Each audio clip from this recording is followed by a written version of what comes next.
Jesus e a mulher pega em adultério. Ela foi pega em flagrante, cercada por acusadores prontos para apedrejá-la. Mas então, um ato inesperado de misericórdia mudou tudo. Esperamos que você seja abençoado pela história e temos uma breve oração no final. Antes de Jesus encontrar a mulher adúltera, ele estava em Jerusalém durante a festa dos tabernáculos. Naqueles dias, a festa dos tabernáculos tinha um simbolismo espiritual. E como resultado, era uma celebração de uma semana que ocorria no outono. Geralmente em setembro ou outubro, marcando o fim da temporada de colheita agrícola. No Evangelho de João, é mencionado que Jesus não foi inicialmente abertamente à festa, pois os líderes religiosos procuravam executá-lo. No entanto, em certo ponto durante a festa, ele foi a Jerusalém de uma maneira não muito perceptível ou óbvia. Durante esse tempo, Jesus se envolveu em ensinamentos e discussões com as pessoas em Jerusalém. João 7, 14 e 24 dizem que Jesus estava ensinando em um lugar especial chamado Templo. Ele falou com as pessoas lá e elas ficaram surpresas porque ele sabia tanto e era perspicaz sobre as coisas escritas na Escritura. No meio da multidão, os líderes religiosos apareceram, arrastando uma mulher com eles. Ela foi pega em flagrante adultério, um pecado punível com apedrejamento segundo a lei de Moisés. Os líderes da comunidade religiosa levaram essa mulher a Jesus de uma maneira envergonhada e humilhante. Para dizer o óbvio, também havia um homem envolvido neste ato de adultério. No entanto, o homem culpado não foi levado perante Jesus para julgamento. Isso foi realmente uma coincidência? Embora o adultério fosse de fato um crime punível com a execução sob a lei, os critérios para evidências em casos envolvendo a pena de morte eram muito rigorosos.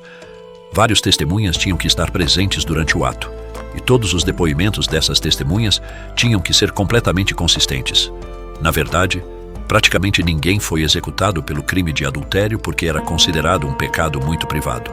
Neste momento, a história da mulher adúltera ganha vida. Enquanto o acusador estava pronto para atirar pedras, eles desafiaram Jesus. João 8, 4, 5. Disseram a ele: Mestre, esta mulher foi pega em flagrante adultério. Agora, na lei, Moisés nos ordenou apedrejar tais mulheres até a morte. Então, o que você diz para fazer com ela? Qual é a sua sentença? Com isso, eles tinham um plano secreto. Eles queriam encurralá-lo.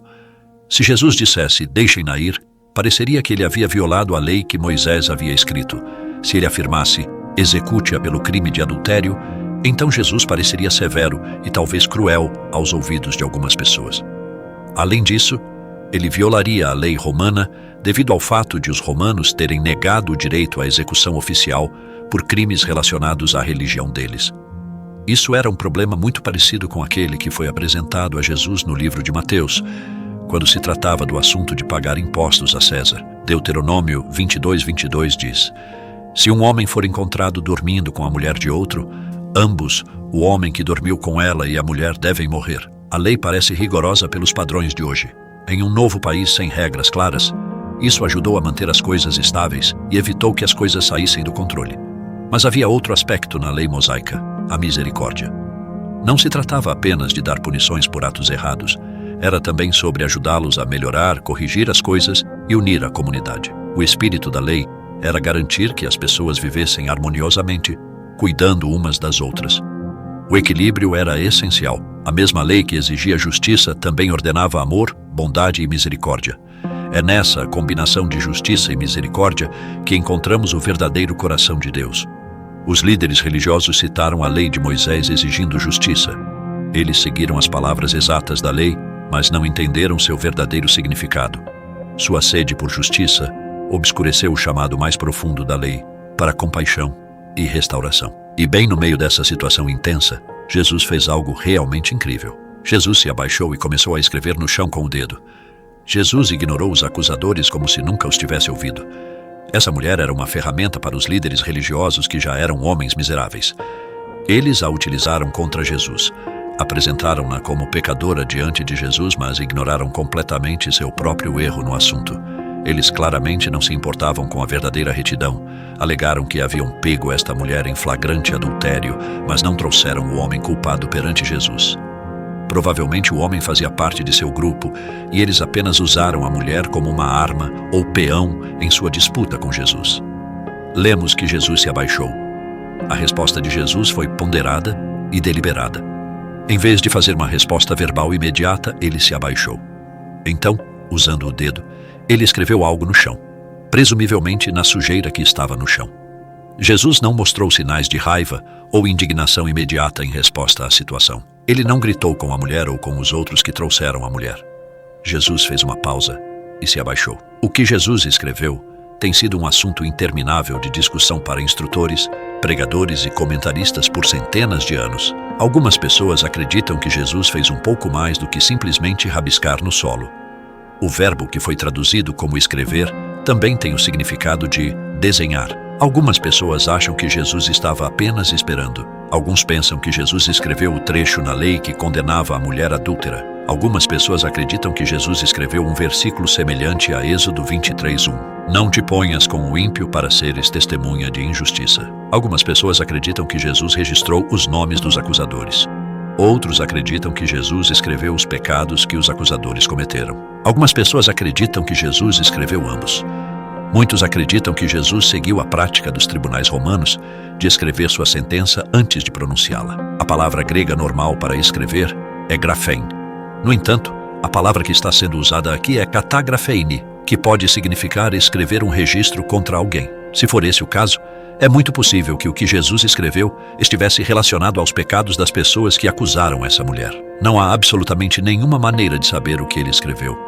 Muitas pessoas têm bastante confiança de que sabem, mas o simples fato é que a Bíblia não nos diz. Enquanto Jesus se inclinava para escrever, ele agia como se nem mesmo tivesse ouvido a acusação contra a mulher. Talvez Jesus não tenha prestado atenção a eles porque desaprovava o ato maligno que estavam cometendo. É possível que Jesus os tenha ignorado pelo bem da mulher. Depois disso, ele se levantou e pronunciou estas palavras inesquecíveis: Quem dentre vós estiver sem pecado, atire a primeira pedra nela. Jesus não pronunciou julgamento sobre a mulher. Pelo contrário, pronunciou uma sentença sobre os acusadores. Ele não disse, não a execute. Simplesmente, instigou que a justiça fosse realizada de maneira honesta e reta. Dessa forma, Jesus abordou um problema generalizado: a vontade de punir os erros dos outros enquanto se fecha os olhos para os próprios erros. Devemos estar cientes de que também pecamos. Ainda há um papel em expor e lidar pessoalmente com os pecados dos outros dentro da família de Deus. Mas isso deve ser sempre feito com um coração que se reconhece como um pecador perdoado. Confrontar o pecado deve ser feito com mais frequência com lágrimas e um coração quebrantado do que com raiva e julgamento, se for feito corretamente. Novamente ele se abaixou e escreveu no chão. Jesus parecia fazer de tudo para acalmar a excitação e tensão na cena, provavelmente preocupado com a dignidade e segurança da mulher. Ele não confrontou os homens que o acusavam na tentativa de intimidá-los. Jesus fez tudo o que era possível nessas circunstâncias para tornar as coisas menos tensas. Embora haja momentos em que sentir vergonha pode ser benéfico, Deus nunca quis que fosse um estado permanente de ser. Naquele instante, a raiva da multidão se transformou em reflexão. Um por um, começando pelos mais velhos, eles largaram as pedras e se afastaram. Confrontados com suas próprias imperfeições, eles não podiam emitir julgamento. A mulher estava sozinha com Jesus, aguardando para descobrir o que aconteceria com ela. Mas, em vez de ser punida, ela recebeu bondade e perdão. Com bondade nos olhos, Jesus perguntou a ela: Mulher, onde estão eles? Alguém te condenou? João 8:10. Depois que ela respondeu que ninguém a tinha julgado, e então, em palavras que mudariam sua vida para sempre, Jesus disse: Eu também não te condeno.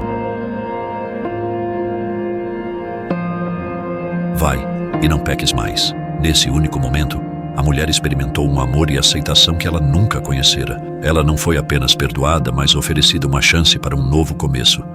Jesus, de certa forma, assumiu a culpa dela.